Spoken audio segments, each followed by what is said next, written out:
De retour sur notre plateau avec nos invités. On vient de voir dans ce document des patients satisfaits de leur traitement par acupuncture ou auriculothérapie. On va évidemment en débattre tout de suite. Bruno Falissard, bonsoir. Bonsoir. Vous êtes pédopsychiatre, vous êtes professeur de santé publique, membre de l'Académie de médecine et vous pilotez un groupe de recherche donc, sur les soins non conventionnels. Qu'est-ce qu'on sait aujourd'hui de leur réelle efficacité? Alors bon, il y en a plein.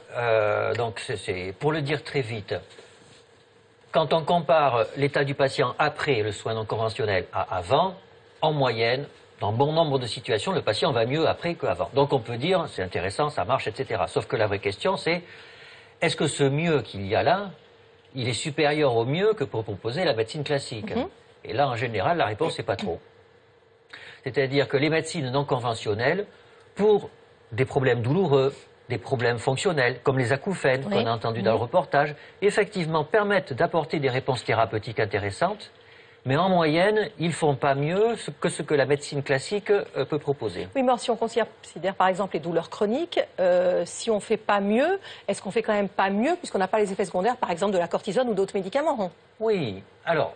Est-ce que c'est mis en balance ça, dans les études que l'on mène? C'est une très bonne remarque. Alors, il faudrait dire aussi que les soins non conventionnels ont aussi des effets secondaires. Mais c'est vrai, il faut être honnête, en général, le niveau d'effets secondaires est plutôt bas, en général. Donc oui, par exemple, vous avez mal au dos, vous allez prendre des anti-inflammatoires, oui, ça peut vous donner mal à l'estomac, alors qu'un ostéopathe, un chiropracteur, ne va pas vous donner mal à l'estomac. Peut-être que ça pourra faire autre chose, mais pas mal à l'estomac. Donc oui, effectivement, vous avez raison. Mais de notre côté, l'anti-inflammatoire, il coûte beaucoup moins cher que l'ostéopathe ou le chiropraticien. Si ce n'est que l'ostéopathe, il n'est pas remboursé. En plus. D'accord. Est-ce que c'est l'acupuncture sur laquelle on a le plus de preuves? Alors là, c'est fantastique. L'acupuncture, plus de 1000 essais randomisés. Randomisés, ça veut dire qu'on a tiré au sort acupuncture ou acupuncture placebo, parce que les Chinois ont même inventé... Ça, c'est extraordinaire. Absolument, c'est extraordinaire. C'est-à-dire qu'il y a des aiguilles d'acupuncture placebo en double aveugle. Ni l'acupuncteur ni le patient ne savent si l'aiguille s'est vraiment enfoncée ou pas. Et on le sent? Non. Alors, on le sent, mais dans l'acupuncture, il faut que l'aiguille s'enfonce vraiment. Et donc, avec le placebo d'aiguille, l'aiguille s'enfonce juste un tout petit peu. D'accord. Donc, il y a plein d'études. Et ce qu'il y a de très intéressant, c'est que ces études montrent que dans les douleurs, etc., l'acupuncture marche, mais que vous piquiez sur le méridien ou à côté, vraisemblablement, il n'y a pas tellement de différence. Alors là, vous voyez le risque, c'est de dire, donc c'est un placebo. Bien sûr, non, mais je ne l'aurais pas dit, ça ne vous inquiétez pas. On peut piquer n'importe où. Non, non plus. On ne peut pas piquer n'importe où. Parce qu'en fait, je pense, mais c'est un point de vue personnel, c'est qu'en fait, l'acupuncteur a une théorie du fonctionnement du corps humain en rapport avec la spiritualité des gens, le cosmos, leur vie. Et donc le fait de s'engager dans la relation avec le patient, de lui parler de ses méridiens, de lui dire qu'on va piquer à tel endroit parce que sa douleur est en lien avec ce méridien, va faire que la piqûre va marcher. Donc on ne peut pas piquer n'importe où. Ça n'est pas que de l'ésotérisme, ça repose sur quelque chose, mais ce quelque chose, on ne peut pas le voir avec un microscope électronique. Voilà, c'est un mode de pensée différent. Stéphanie Tréguer, bonsoir. Bonsoir. Vous êtes cancérologue au groupe hospitalier public de Senlis et pilote du groupe d'experts sur les pratiques non conventionnelles à visée thérapeutique de l'AFSOS. L'AFSOS, c'est l'association francophone des soins oncologiques de support. C'est bien ça? C'est tout à fait ça. Dans votre service donc, de cancérologie, en pratique, vous utilisez ces médecines complémentaires? Dans mon établissement, on pratique principalement l'hypnose. Hypnose, à quelle visée? Dans les douleurs. D'accord. Et est-ce que vous avez l'impression que le regard aujourd'hui des cancérologues notamment a changé? Parce que honnêtement, il y a 30 ans, un patient serait arrivé en disant je voudrais faire de l'acupuncture parce que voilà, il se serait fait envoyer au bain. Est-ce qu'aujourd'hui les cancérologues ont l'esprit plus ouvert à ça? Oui, ils ont l'esprit plus ouvert. Ça peut encore arriver qu'il y ait des refus de dialogue. Mais c'est vrai que de plus en plus, ils se tournent, en tout cas, ils vont étudier, ils vont s'interroger sur ces thérapies complémentaires parce que les patients vont leur poser des questions. On a deux témoignages là, qui nous sont parvenus par Facebook. Celui de Camille qui nous dit l'acupuncture est une médecine millénaire asiatique. Je pense que si ça ne marchait pas, ils auraient arrêté depuis longtemps. Peut-être que c'est un remède qui convient mieux à certaines personnes qu'à d'autres. Mais pour ma part, ça marche très bien. Régine qui avait un énorme eczéma depuis son enfance traité par corticoïdes, pas soigné. Tout est dans la nuance. Un jour, j'ai pris rendez-vous chez un médecin homéopathe et acupuncteur par hasard. Il m'a enfin soigné. Je n'avais jamais vu ma peau à l'état normal. C'était il y a 28 ans. Alors, les témoignages sur l'acupuncture, on en a, mais légion. On se demande à un moment pourquoi c'est pas pris en charge. Alors, très bonne question. Qu'est-ce qui fait qu'un soin est pris en charge en France? 1, que la maladie est grave. 2, que le besoin thérapeutique n'est pas couvert. 3, que la balance bénéfice-risque est importante. Le 3, c'est bien. Absolument. Alors, le bénéfice-risque, vous l'accordez. C'est important quand même. Oui, au regard des critères de la commission de transparence qui décide du remboursement des médicaments en France, c'est pas complètement sûr. Hein. D'accord. Vous parliez de la corticothérapie. Une corticothérapie, la balance bénéfice-risque, elle est très importante. Bien sûr, les risques, ils sont là, mais les bénéfices, ils sont majeurs. Après, maladie grave, besoin thérapeutique non couvert, vous voyez, la lombosciatique, c'est une maladie invalidante, gênante. Hein. Tout le monde en a eu. On ne peut pas dire que ça soit une maladie grave avec un grand G. Besoin thérapeutique non couvert, on ne peut pas dire ça non plus. Donc vous voyez, en fait, les soins non conventionnels, ils ne sont pas dans la niche qui correspond à ce que notre éthique de remboursement est dans notre pays. Alors ça, c'est le premier point. Le deuxième point, en France, on rembourse si on prouve l'efficacité. C'est ça. Et là, il manque des études. Donc quand vous mettez les deux ensemble... Juste, je vais venir à cancérologie, mais il manque des études. Est-ce que ça ne veut pas dire aussi, malgré tout, que peut-être les études que l'on mène sur ces médecines-là n'utilisent pas les bons outils, puisqu'ils utilisent les outils de la médecine classique? Est-ce qu'il n'y a pas aussi un problème de ce côté-là? Un peu, je vous l'accorde. Moi, je dirais que ce qui manque surtout, c'est des sous. Hein, c'est pas incompatible. Hein. Non, mais c'est que si vous voulez, les médicaments en France sont évalués par les firmes pharmaceutiques qui ont de l'argent pour les évaluer. On ne peut pas demander aux acupuncteurs de vider leur cagnotte pour financer les essais. Donc si on veut que ces soins non conventionnels soient remboursés, il faut que nous dépensions de l'argent pour les évaluer. C'est ça qui est injuste socialement. Stéphanie Traeger, en cancérologie, l'acupuncture, ça apporte quoi, hein? C'est beaucoup utilisé dans les nausées, vomissements, ce qu'on appelle chimio-induites, donc après les séances de chimiothérapie, notamment dans les premiers jours. Oui. Ça diminue les symptômes. C'est aussi utilisé dans les douleurs. Comme les douleurs liées au cancer eux-mêmes? Les douleurs liées au cancer ou d'autres douleurs qui peuvent être exacerbées au moment de la prise en charge du cancer. Et puis aussi dans les bouffées de chaleur induites aussi par l'hormonothérapie, notamment dans le cancer du sein. Donc les patients y ont fréquemment recours. Ouais. Et il y a des services de cancérologie qui ont inclus des acupuncteurs dans leurs services, dans leurs locaux?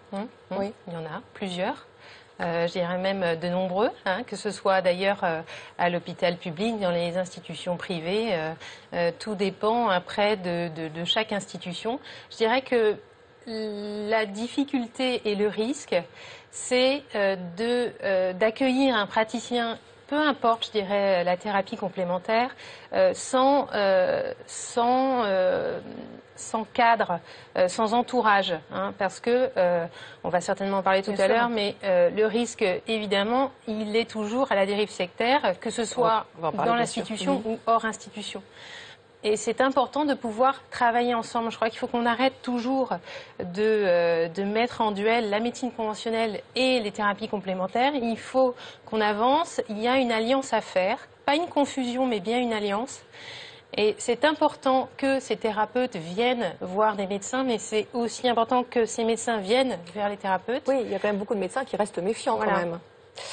Marie Drillon, vous êtes responsable de l'ADFI, l'Association de défense des familles et de l'individu des Yvelines. Bonsoir. Oui, bonsoir.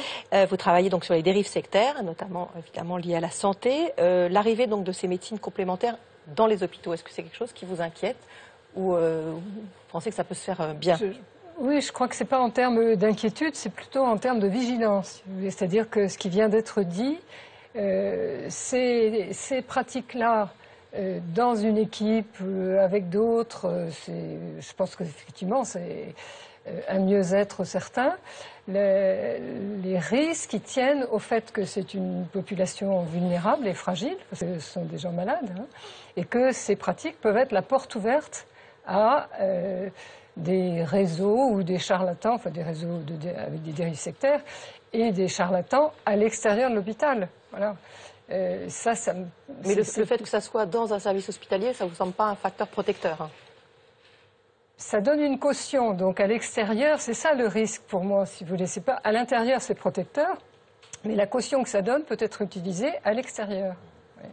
Il faut se rappeler que, par exemple, la porte d'entrée à l'ordre du Temple solaire, c'était le docteur Luc Jouret, homéopathe extrêmement charismatique. Et il a recruté beaucoup par ses conférences sur l'homéopathie. Oui, je voudrais juste rebondir sur sûr. ce que disait. C'est vrai que c'est très important cette histoire de vigilance. Et je crois que les dérives sectaires, elles ne sont pas propres uniquement aux thérapies complémentaires ou aux thérapeutes de ces thérapies, mais aussi aux médecins, aux soignants. On peut tous avoir un discours sectaire. Et c'est très important que tous les soignants puissent ouvrir la porte au dialogue et travailler ensemble. Est-ce qu'il y a des exemples de dérives sectaires qu'on aurait pu dénoncer? Ce fameux docteur Hammer qui sévit d'ailleurs peut-être encore, je ne sais pas, mais qui a vraiment détourné beaucoup de patients. C'était quoi exactement son idée? C'était que tout était dans le moral? Si je peux me permettre, il avançait que l'origine du cancer est un conflit psychique. Donc il suffit de trouver et résoudre le conflit psychique. Et donc évidemment, du coup, ça exclut la thérapie classique du cancer. Ah oui. Et là, il y a eu quand même des choses extrêmement graves. Mais on comprend en même temps des patients à qui on dit qu'on va faire une chirurgie, une chimiothérapie, une radiothérapie, etc. et qui entendent ce discours parce qu'effectivement, c'est les patients les plus fragiles qui sont accrochés par ces personnes. Ils disent non, arrêtez, c'est pas le problème de tous ces traitements. L'important, c'est qu'on comprenne ce qui se passe dans votre tête. Oui. Alors, moi, je le dirais un tout petit peu différemment. Quand nous sommes malades, nous devenons encore un peu plus irrationnels que d'habitude. Tous. Parce qu'on a peur de mourir, parce que tout d'un coup, notre corps est là, et alors que d'habitude, on ne le sent pas. Et donc, or, le discours scientifique est un discours quand même, discours médical scientifique est un discours un peu difficile à entendre parce qu'il est très technique. Vous avez vos cytokines qui font ci et qui font ça. Alors que si quelqu'un vous dit, vous avez mal, mais en fait c'est normal, c'est votre pensée. Et si vous arrivez avec votre pensée à vous dominer, alors vous allez guérir. Vous avez un discours que vous avez envie d'entendre. Bien sûr. Et donc du coup, ces gens profitent de notre fragilité quand on est malade. Et ça, c'est effectivement un vrai problème. Et c'est vrai que nous, médecins, ne sommes pas armés à ça. On ne nous apprend pas assez que les êtres humains sont irrationnels, en particulier quand ils sont malades, et que d'ailleurs, ça arrive aux médecins aussi. Bien sûr. À partir de quand on parle de dérives sectaires dans ce domaine? À partir du moment où il y a le développement d'une théorie exclusive et radicale, si vous voulez, qui mène à des ruptures, une triple rupture avec l'histoire de la personne elle-même, ses convictions, ses valeurs, etc. Tout est un peu oublié. Quelquefois même son histoire est reconstruite avec la nouvelle théorie, avec son entourage et avec la société, les règles de la société, et le civisme, etc. C'est vraiment l'histoire de votre maman, Christelle. Bonsoir. Bonsoir. Votre maman, jusqu'à l'âge à peu près de 50 ans, avait une vie à peu près, j'allais dire, rangée, mariée, mère de famille. Elle travaillait, elle était comptable, chef de projet en informatique. Et elle a commencé à se tourner, à s'intéresser aux médecines parallèles. Lesquelles et pourquoi? Alors, quand elle a eu 50 ans, c'était une période, je pense, un petit peu plus difficile dans sa vie. Et donc, à ce moment-là, elle a été en recherche de bien-être au sens global. Alors, par quel type de médecine parallèle elle a trouvé des Alors, aides au début? Au début, elle a fait beaucoup de stages de développement personnel, justement dans le but d'essayer de se sentir mieux, tout simplement. Elle voyait également une coach de vie pour la guider un petit peu. Une coach qui se dit coach humaniste. Donc je ne sais pas exactement en quoi ça consiste. C'est sûr. Et puis au bout d'un moment, elle s'est mise elle-même à pratiquer des soins. Oui, voilà. Elle a entamé une formation pour devenir masseuse ayurvédique, c'est ça? Alors, le problème, c'est qu'en 2011, son médecin généraliste, qu'elle continue à voir parce qu'elle est migraineuse, c'est ça. trouve un kyste. Et en gros, il lui dit quand même qu'il faut aller voir ce que c'est. Oui, voilà. Le médecin lui dit clairement... c'est un kyste à l'ovaire, c'est ça? Oui, c'est ça. Donc, quand elle a consulté, elle sentait déjà le kyste au niveau du bas-ventre, simplement à la palpation. Le médecin lui a dit clairement qu'il fallait faire des analyses. Bien sûr. Je crois que en craignant qu'il y ait un cancer, bien sûr. Voilà. Il fallait faire, il me semble, une IRM. Et pour cet examen, il fallait boire un produit de contraste, il me semble. Du gadolinium, ça doit être, c'est ça. Voilà. Faut qu'on voit bien. Et donc, dans son nouvel entourage, on lui a dit que boire ce On lui a dit produit... parce qu'elle est allée en parler, tu allée demander Oui, avis, voilà. c'est ça? Oui. Oui, parce qu'après, toutes les personnes auxquelles on fait appel dans le cadre des médecines parallèles, ça devient aussi le nouvel entourage. C'est ça. Et ça devient aussi, toutes ces personnes deviennent amies très rapidement. Et c'est le conseil. Donc elle demande notamment à une amie magnétiseuse. Voilà. Et qui lui a dit quoi alors? Qui lui a dit qu'il fallait faire l'IRM de toute façon? Alors elle lui a dit, donc l'amie magnétiseuse plus d'autres amis lui ont dit que c'était pas très bon de boire ce produit. Oui. Et la magnétiseuse lui a fait une séance en lui calculant son taux vibratoire, qui soi-disant était de 45 000. Et donc, en se basant là-dessus, on était sûr que c'était pas cancéreux. Votre maman était une femme intelligente, oui. Au départ cartésienne. Un kyste à l'ovaire à 50 ans, on sait que ça peut ne pas être bon, qu'il faut les regarder. Enfin, vous arriviez à lui dire que c'était n'importe quoi ou pas? Oui, on lui a dit. Mais le problème, c'est que depuis quelques années, elle était donc dans un nouveau monde où elle était maintenant convaincue qu'on était malade, mais que ça avait une origine psychologique et que si on arrivait à trouver d'où venait ce blocage, on allait guérir. Alors, elle est partie, votre maman, à ce moment-là, au Brésil, auprès d'un guérisseur. C'est ça. Qui devait faire quoi? Alors, le guérisseur lui disait que non, il n'y avait pas urgence, que tout allait bien se passer. Donc, quand elle est rentrée du Brésil, évidemment, elle avait très mal. Ouais, elle a fait qu'augmenter. Elle a dû être hospitalisée. Oui, même pas 15 jours après le retour du Brésil. Le cancer a été diagnostiqué. Tout de suite, oui. Bon, malheureusement, elle en est morte parce que c'était très avancé. Ouais. À quel moment elle s'est rendue compte qu'elle avait été bernée? Je pense très peu avant de décéder. J'ai senti que elle s'était rendue compte qu'elle avait peut-être pris une mauvaise voie et que là, en l'occurrence, ça allait être fatal. Vous avez fait quoi? Vous avez porté plainte, dénoncé, alerté? Vous avez informé ces gens du décès de votre maman? Alors, quand elle est revenue, quand elle était au Brésil, à un moment, elle m'a demandé par SMS de lui prêter de l'argent. Donc là, je me suis vraiment inquiétée parce que c'était quelqu'un qui avait une bonne situation financière. Donc là, je me suis dit, mais comment ça se fait Trop d'argent mêlé à ça. Voilà. Et donc là, j'ai contacté la Miviludes et on m'a mis en lien avec la police à Aix-en-Provence. Oui. Et donc j'ai fait une déposition sur toute cette histoire. D'accord. Et après, voilà, c'est resté un peu en suspens parce que pour porter plainte, il faut des preuves et c'est très compliqué. Ce que vous dites, ce que vous venez d'apporter comme précision, cet argent dont elle avait besoin, parce qu'apparemment depuis plusieurs années, en fait, elle devait donner de l'argent. Est-ce que c'est un critère qui permet éventuellement de se dire qu'un thérapeute est un gourou ou qu'un site internet qui propose des soins, etc., ça cache une secte ou pas? En tout cas, c'est un des critères. C'est vraiment pas le seul. Mais le discours aussi assez contre soit la médecine traditionnelle, soit, j'allais dire, le bon sens parfois aussi. Et assez lavage de cerveau, parce que si on entend bien... Oui, mais ça s'est fait progressivement. Oui, bien sûr. On peut pas... En fait, sur plusieurs années, plus qu'un lavage de cerveau, c'est un décrochage et on est dans un autre monde. Voilà. Et il n'y a plus de dialogue possible avec des gens qui essayent de vous remettre dans la réalité concrète. Comme conseil, on dirait plutôt, pour commencer, pas de promesses, si vous voulez, en tout cas... s'alerter s'il y a la promesse de guérison, de résultats faramineux, la critique de tout ce qui a été fait avant, du diagnostic qui est sûrement faux, etc. L'arrêt des médicaments, bien entendu, ça c'est clair.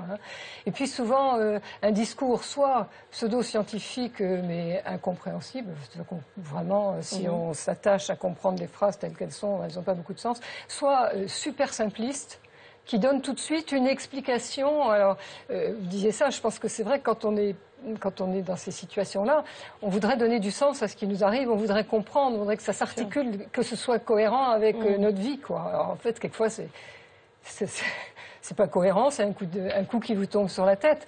Et donc, quand arrive une explication, et parfois vraiment super simpliste, oui, on va partir éventuellement, plus une très bonne relation, parce qu'on parlait tout à l'heure de la relation, elle a beaucoup d'importance aussi dans ce domaine-là. Bien sûr. Dans les dérives aussi, bien entendu. Évidemment, on précise que la plus grande partie des thérapeutes de médecine complémentaire sont des gens tout à fait honnêtes et qui ne manipulent personne. Voilà, malheureusement, ça arrive et c'est une vraie catastrophe. Vous avez déjà eu connaissance, effectivement, en cancérologie, de patientes comme ça, arrivées malheureusement trop tard parce que détournées de la médecine classique par des gourous sectaires? Ça arrive, mais bien souvent, les patients qui ont recours à ces thérapies de façon alternative, on ne les voit pas à l'hôpital, en institution. Donc, soit au moment où on les voit, c'est trop tard, bien souvent trop tard, ils viennent mourir à l'hôpital. Mais ils échappent complètement au circuit médicalisé standard. Est-ce que, puisque je le redis, la majorité, heureusement, sont extrêmement honnêtes et croient en ce qu'ils font, et uniquement pour la thérapie, vous êtes pour qu'on fasse plus rentrer la médecine complémentaire dans l'hôpital, en encadrant, et comment encadrer? Je ne vais pas dire non. Oui, je suis pour. Mais je suis quand même pour qu'on soit un peu honnête aussi avec la médecine classique. Dans le film, vraiment, enfin, dans le reportage, il y a eu des terribles injustices. C'est qu'à un moment donné, on dit « Ah oui, ils ne me prennent pas globalement, il n'y a pas d'écoute, ils ne prennent pas le temps, etc. » Mais à un moment donné aussi, il y a une patiente qui dit « Oui, mais ça coûte cher. » D'ailleurs, elle ne dit pas combien ça coûte. Non. Alors, bon, une consultation de médecin généraliste, c'est 23 €. Oui. C'est-à-dire en moyenne, c'est 13 minutes. Si vous enlevez 3 minutes de paperasse, il reste 10 minutes. C'est sûr qu'on ne peut pas demander... En plus, quand vous devez... Parce que là, si vous êtes médecin généraliste, vous avez la responsabilité de l'infarctus, du cancer, etc. Donc vous ne pouvez pas vous louper. Donc vous avez une pression terrible. Comment voulez-vous après prendre le temps d'écouter, etc. Les médecins généralistes, ils seraient ravis de passer une heure avec leurs patients. Ça, c'est clair, ils aimeraient ça. 20 minutes. Mais ils ne peuvent pas. C'est ça qu'ils demandent. Ça, c'est sûr.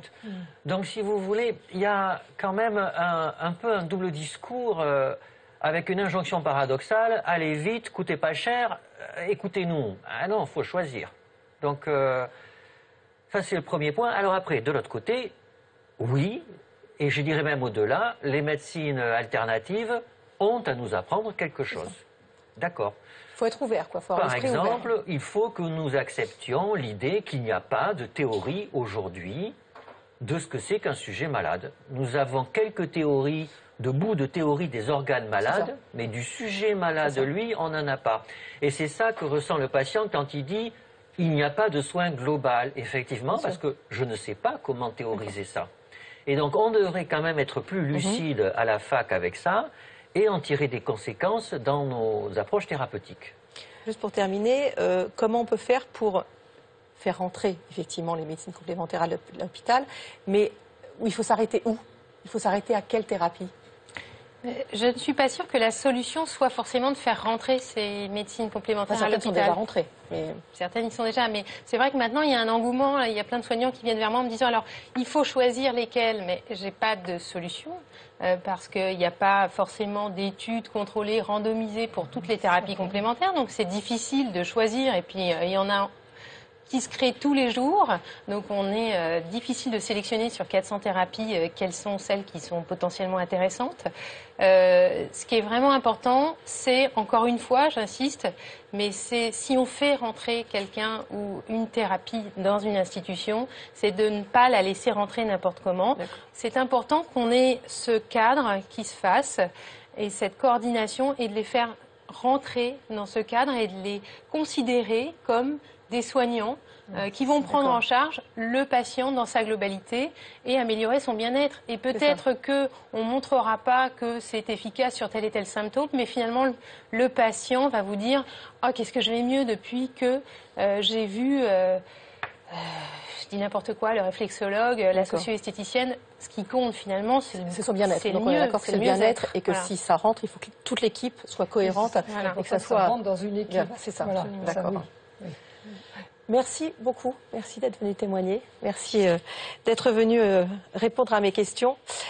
Pour en savoir plus, vous pouvez retrouver un dossier sur les thérapies alternatives sur le site de notre partenaire topsanté.com.